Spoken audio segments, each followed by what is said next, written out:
भूत होते हैं या नहीं, इस पे बहस तो बहुत होती है, पर सच झूठ का फैसला अब मैं आप पर छोड़ती हूँ। तो स्वागत है आपका घोस्ट स्टोरीज इन हिंदी में, जहाँ मैं हूँ आपकी होस्ट विदिशा। और अब से हर महीने के 13 और 28 को आप मुझे सुन पाएंगे एक्सक्लूसिवली ऑन स्पॉटिफाई। स्निग्धा और मैं दोनों एक ही स्कूल से पास आउट हुए थे। 12th के एग्ज़ाम्स के बाद काफ़ी साल हो गए थे उससे मिले हुए, पर एक दिन हम सबको स्कूल पे रीयूनियन फंक्शन पे बुलाया गया। बहुत सी बातें एक दूसरे के साथ शेयर करना बाकी रह गया। ये सोचकर मैं उसको अपने घर पे इनवाइट की। इतने सालों में बहुत कुछ बदल गया था। वो डॉक्टर बन चुकी थी। ये सुनकर मैं बहुत खुश हुई और उसको अपने कुछ यादगार एक्सपीरियंसेस शेयर करने के लिए बोली। बातों बातों में स्निग्धा ने मुझसे एक ऐसी कहानी सुनाई जिसे सुनने के बाद मैं भी सोच में पड़ गई। बात उन दिनों की थी जब स्निग्धा सर्जन के पोस्ट पे अपॉइंटेड होकर एक हॉस्पिटल में ट्रांसफ़र हुई थी। वहाँ पे ज्वाइन करते ही उसे एक बहुत ही क्रिटिकल पेशेंट के ऑपरेशन के लिए कहा गया। जो डॉक्टर उससे पहले स्निग्धा की जगह अपॉइंटेड हुआ करते थे, ये उन्हीं का केस था। स्निग्धा उस पेशेंट के फैमिली मेम्बर्स के बिल पेमेंट ना कर पाने के कारण उस दिन ऑपरेशन नहीं कर पाई। उसी रात स्निग्धा की नाइट शिफ्ट भी थी और उसे कुछ पेपर वर्क्स भी कंप्लीट करने थे।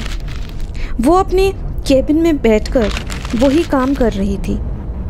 तब शायद रात के करीब 1 बजे होंगे जब उसके केबिन में एक लड़की ज़ख्मी हालत में अचानक हड़बड़ी में घुस आई। ये देखकर स्निग्धा बोल उठी, अरे आप कौन हो कि ऐसे कैसे यहाँ पे घुस आए आप? और इतनी ज़ख्मी हालत में, मिट्टी लगे हुए कपड़े आपके, हुआ क्या है? चलिए आपका फ़र्स्ट एड करवाना बहुत ज़रूरी है। बाहर चलिए, मैं किसी नर्स या वार्ड बॉय को बुलाती हूँ। वो लड़की अचानक स्निग्धा को रोककर बोली, रुकिए डॉक्टर, मैं बस आपसे कुछ बातें करने आई हूँ यहाँ। आज मैं ऑपरेशन का फीस जमा नहीं कर पाई, इसलिए मेरे पापा का ऑपरेशन रुक गया है। मेरी आपसे एक ही रिक्वेस्ट है कि मेरे पापा का ऑपरेशन कैसे भी आप करवा दीजिए। मेरे पास पैसे नहीं हैं। आपकी बड़ी मेहरबानी होगी अगर आप मेरी ये आखिरी रिक्वेस्ट रख दे तो। स्निग्धा जवाब में बोली, पर ये कैसे हो सकता है? हॉस्पिटल का अपना रूल है, उसको मैं ऐसे तोड़ नहीं सकती। ये सब कुछ मेरे हाथ पे नहीं। मैं ऐसी कोई गलती नहीं कर सकती जिसके लिए मुझे खुद अपनी नज़रों में गिरना पड़े और मुझे उसकी सज़ा मिले। वो लड़की एक दर्द भरी मुस्कुराहट अपनी शक्ल पे लाकर बोली, मैं तो ऑपरेशन के लिए पैसे ला चुकी होती, पर मेरे साथ एक ऐसा हादसा हुआ कि मैं यहाँ पहुँच ही नहीं पाई।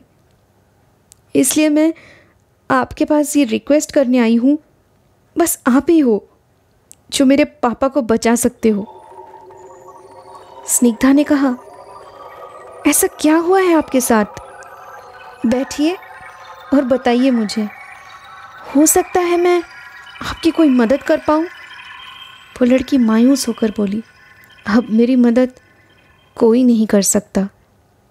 फिर भी अगर आप मेरी मदद करना ही चाहते हो तो मेरी एक कहानी सुनने के बाद मेरे पापा के लिए प्लीज़ कुछ कीजिएगा। काफ़ी बार हमने ये बात नोटिस की होगी कि किसी हाईवे के पास एक बोर्ड टंगी हुई रहती है जहाँ पे ये लिखा हुआ रहता है कि यहाँ पे रुकना मना है, लेकिन किसी किसी को शायद ये बात उतनी हज़म नहीं होती। इस बात को इग्नोर करके वो बस कभी ना कभी किसी न किसी जगह पर रुक ही जाते हैं। जतिन रात के वक्त अपने ऑफिस के काम के बाद लौट ही रहा था। रेडियो पे तब उसने अपना फेवरेट रेट्रो सॉन्ग चला रखा था। जतिन उस गाने को सुनकर खुद भी गुनगुनाने लगा।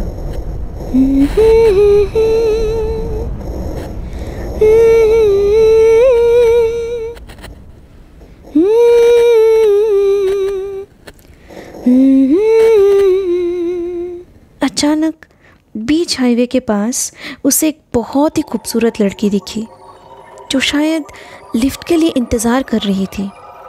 जतिन को अच्छा लगा ये सोचकर कि अब ये सफ़र तन्हा नहीं काटनी पड़ेगी, क्योंकि वो लड़की अकेली भी थी। तो इंसानियत के नाते जतिन ने कार रोकने की सोची, क्योंकि उसे लगा कि शायद वो किसी मुसीबत में फंस गई होगी। वैसे जतिन बहुत ही साफ दिल का था, लेकिन कई बार उसने इस जगह के बारे में काफ़ी र्यूमर्स भी सुने थे। ये भी सुनी थी कि शायद यहाँ काफ़ी लोगों ने पैरानॉर्मल एक्टिविटी एक्सपीरियंस किया है। रात को काफ़ी बार कई लोगों ने एक खूबसूरत लड़की को बीच रास्ते देखी, पर जिस किसी ने उस लड़की को देखी उसकी उसी हाईवे में आगे जाकर मौत हो गई। लेकिन जतिन इन सब बातों पे और भूत प्रेतों पे इतना यकीन नहीं कर पाता था। इसी वजह से उसने कार रोककर अपने कार के विंडो पेन को नीचे किया और पूछा, क्या आपको लिफ्ट चाहिए? जवाब में उस लड़की ने कहा, जी हाँ, मैं बहुत बड़ी मुसीबत में हूँ। वो देखिए, मेरी कार पेट्रोल ख़त्म होने की वजह से बंद पड़ गई है। मेरे जो ड्राइवर हैं वो पेट्रोल लेने गए हैं, पर अभी तक वापस नहीं आए। मोबाइल का नेटवर्क भी यहाँ सही नहीं। बाकी की बातें मैं आपको रास्ते में बताऊंगी, प्लीज़ मेरी हेल्प कर दीजिए। ये कहकर वो लड़की कार के अंदर आकर जतिन के नेक्स्ट सीट पर बैठ गई। जतिन मन ही मन खुश हुआ और गाड़ी को स्टार्ट करके पूछा, आपको कहाँ तक जाना है? उस लड़की ने कहा, फ़िलहाल तो मुझे हॉस्पिटल पहुँचना है। आपके पास मोबाइल है? मुझे कॉल करना था। जतिन ने तुरंत सर हिलाकर अपना मोबाइल उसके हाथ में थमा दिया। लड़की ने किसी नंबर पर डायल करके कहा कि कॉल तो लग ही नहीं रही है। जतिन ने पूछा, आप किसे कॉल कर रही हैं? मैं कुछ मदद कर सकता हूँ आपकी?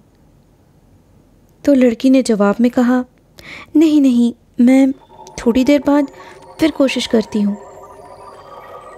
ये कह के वो खिड़की से बाहर देखने लगी।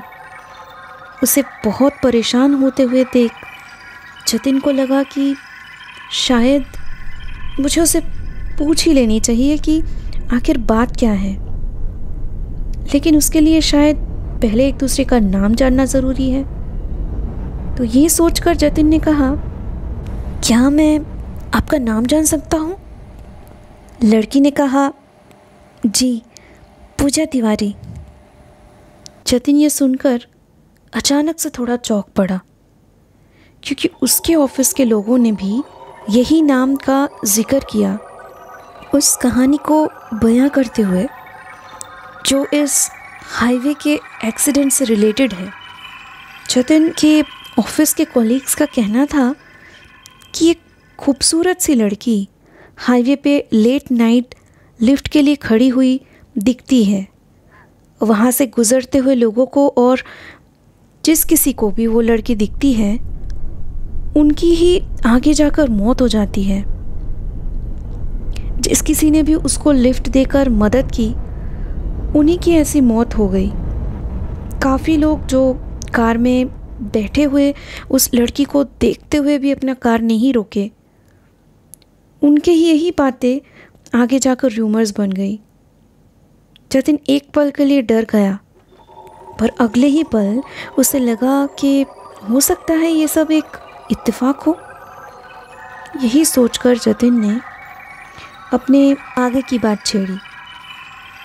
वो बोला, मैं तो आज ऑफिस के काम में उलझकर लेट हो गया ऑफिस से निकलने में, वरना आज आपको मुझसे लिफ्ट नहीं मिल पाती, और ये रास्ता भी ठीक नहीं है, खास करके लड़कियों के लिए। यहाँ इतने रात को यहाँ खड़े रहना खतरे से खाली नहीं। कुछ दिन पहले यहाँ किसी की मौत हुई है, आपको पता है इस बारे में? पूजा ने कहा, अच्छा, पर मैं भी क्या करती, यहाँ अचानक से ये मुसीबत आएगी ये तो मैं सोच भी नहीं सकती थी।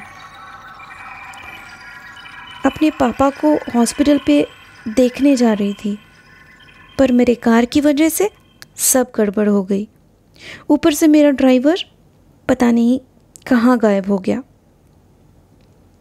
जतिन ने सहानुभूति से कहा, ठीक है, अब आप चिंता मत कीजिए, अब आपको आपकी मंजिल तक पहुंचाना मेरी जिम्मेदारी है। आप अकेली जा रही थी क्या? पूजा ने जवाब में कहा, एक्चुअली इस शहर में मैं अकेली ही रहती हूँ। मेरे पेरेंट्स और पूरा परिवार दूसरे शहर में हैं, पर मेरे पापा का ट्रीटमेंट अच्छे से हो जाए यही सोचकर मैंने उन्हें यहाँ एक अच्छे से हॉस्पिटल में एडमिट की है। जतिन ने कहा, कहाँ काम करते हैं आप? पूजा बोली, मैं वो। जतिन उसको बीच में रोककर बोला, जाने दीजिए, ये ज़्यादा ज़रूरी नहीं। मैंने तो आपको अपने बारे में कुछ भी नहीं बताया। वैसे मैं भी यहाँ का रहने वाला नहीं हूँ। जॉब की वजह से मैं यहाँ अपने परिवार के साथ शिफ्ट हुआ हूँ। मेरा परिवार सिर्फ मेरी पत्नी और मेरा 2 साल का बच्चा है। मेरी पत्नी तो उसी हॉस्पिटल में एडमिट है जहाँ आपके पिताजी भी एडमिट है। मैं अपनी पत्नी को मिलने ही जा रहा था, पर कुछ रोज़ पहले कुछ ऐसा हुआ कि जतिन को बीच में रोककर ही पूजा बोल उठी, आपको कैसे पता कि मेरे पापा जिस हॉस्पिटल में हैं वहाँ आपकी पत्नी भी एडमिटेड है? मैंने तो आपको अब तक ये बताया ही नहीं कि मेरे पापा किस हॉस्पिटल में एडमिट है।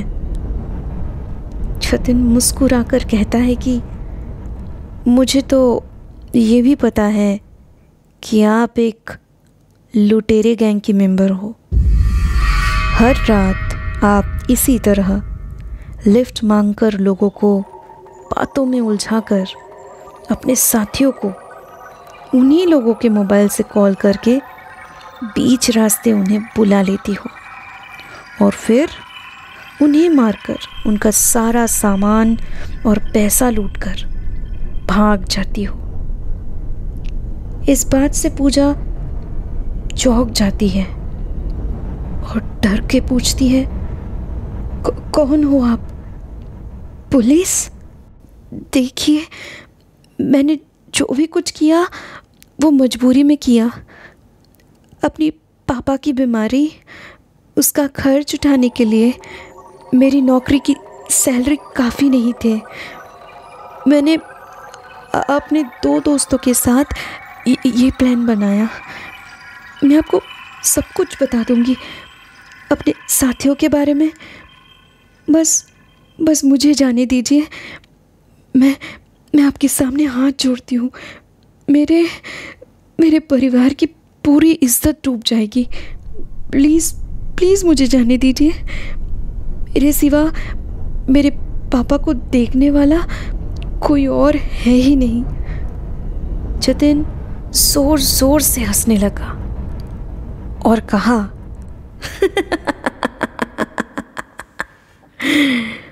जब उस दिन मैंने आप सबसे ये कहा था कि मुझे और मेरी बीवी को जाने दीजिए, सब कुछ ले लीजिए, पर हम दोनों की जान मत लीजिए, तब सबसे पहले आपको ही लगा था कि ये करना ठीक नहीं, क्योंकि हम दोनों आपके लिए खतरा भी साबित हो सकते हैं। फिर आज मैं आपको क्यों जाने लूं? मेरी बीवी उस दिन दर्द से कतरा रही थी। आज वो कोमा में है। मेरी मौत हो चुकी है और आपको लग रहा है कि मैं आपको जाने दूंगा? पूजा को ऐसा लगता है जैसे कि इस सर्दी की रात में भी उसके माथे से पसीने छूट रहे, उसके रोंगटे खड़े हो गए। वो धीरे धीरे जतिन की तरफ मुड़ी और उसका चेहरा देखने के लिए अपनी पलकें उठाई, पर वो देख नहीं पा रही थी जतिन के चेहरे को। क्योंकि अंधेरा बहुत ज़्यादा था। डर से कांपते हुए आवाज़ में पूजा बोली, मतलब मगर उसे तो हमने मार डाला था। फिर आप कौन हो? ये ऐसा कैसे हो सकता है? जतिन फिर बोल उठता है, यकीन नहीं हो रहा है ना? मुझे भी यकीन नहीं हुआ था कि मुझे आज ये मौका फिर से मिलेगा। इतनी जल्दी मुझे मेरी मंजिल मिल जाएगी। पर तुम्हें देखते ही मेरी खुशी का ठिकाना नहीं रहा। अब जाने से पहले अपने परिवार को याद कर लो, क्योंकि मेरी तरह अब तुम भी उन्हें कभी अपने मौत का कारण बताने के लिए जिंदा नहीं रहोगी। उन्हें भी ये मौत हादसा ही लगेगा। पूजा चीखती है, चिल्लाती है, पर कोई भी मदद के लिए बाहर था ही नहीं। कोई तो मदद करो। आखिर में चलती हुई गाड़ी से डर के मारे पूजा कूद जाती है। जख्मी हालत में पूजा अपने बंद होते हुए आंखों से देख पाती है कि वो कार अंधेरे और कोहरे में धीरे धीरे गायब हो जाती है। इतना बोलकर ही वो लड़की चुप हो गई। स्निग्धा अब तक शांत होकर सब कुछ सुन रही थी। अब वो उस लड़की को बोली, ये पूजा कौन है? आप तो अपनी कहानी बताने वाली थी ना? वो लड़की अपना सर झुकाए बैठी हुई थी। उसके बाल उसके शक्ल को छुपाए हुए थे। वो धीरे से बोली, मैं ही हूँ पूजा। अब तो आप मेरे पापा का ऑपरेशन फ्री में करवा दोगी ना?